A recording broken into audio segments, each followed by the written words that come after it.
পয়লা November থেকে পর্যটকদের জন্য সেন্ট মার্টিন খুলে দেওয়া হচ্ছে বলে জানিয়েছেন বিমান পরিবহন ও পর্যটন উপদেষ্টা শেখ বশিরউদ্দিন।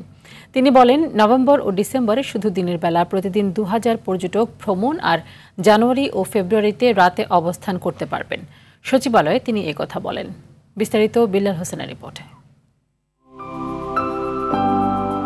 দেশের একমাত্র প্রবাল দ্বীপ সেন্ট মার্টিনের পরিবেশ ও জীববৈচিত্র্য রক্ষায় পর্যটকদের যাতায়াত সীমিতকরণের জন্য দীর্ঘদিন ধরে দাবি জানিয়ে আসছিল পরিবেশ কর্মীরা। অন্তর্বর্তী সরকার দায়িত্ব নেওয়ার পর ফেব্রুয়ারি থেকে অক্টোবর পর্যন্ত 9 মাসের জন্য সেন্ট মার্টিন ভ্রমণে নিষেধাজ্ঞা জারি করে।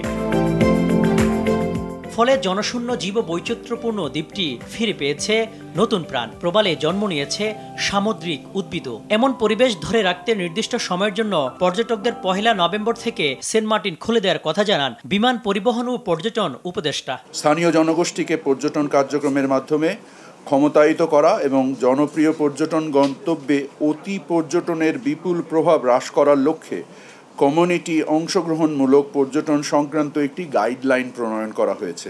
সচিবালয়ে বিশ্ব পর্যটন দিবস উপলক্ষে সংবাদ সম্মেলনে মন্ত্রণালয়ের সচিব বলেন, প্রতিদিন 2000 পর্যটক নিবন্ধন করে যেতে পারবেন। আর যেহেতু এটা আমাদের ইউএন ট্যুরিজমের একটা হেরিটেজ জায়গা, আমাদের প্রবাল সবকিছু সংরক্ষণের জন্য আমরা পহেলা নভেম্বর থেকে আশা করছি খুলব সীমিত, যেটা আমাদের 2000 করে প্রতিদিন যাবে।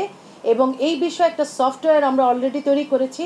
এই সফটওয়্যার এখন ইন্টিগ্রেশন করে জাহাজ শিল্পের সাথে ইন্টিগ্রেশনের কাজটা চলমান আছে। প্রথমে ডে ট্যুরটা শুরু হবে, তারপরে শেষের 2 মাস থাকতে পারবে রাতে, তবে সংখ্যাটা 2000ই হবে। হযরত শাহজালাল আন্তর্জাতিক বিমানবন্দর টার্মিনাল কবে চালু হচ্ছে এমন প্রশ্নে উপদেষ্টা শেখ বশিরউদ্দিন জানান, এখনো নির্দিষ্ট তারিখ নির্ধারণ হয়নি। যে শুধু আমাদের যাত্রী পরিবহনের সেবার উন্নতিকরণ তাও না, এখানে আমাদের একটা অর্থনৈতিক স্বার্থও জড়িত।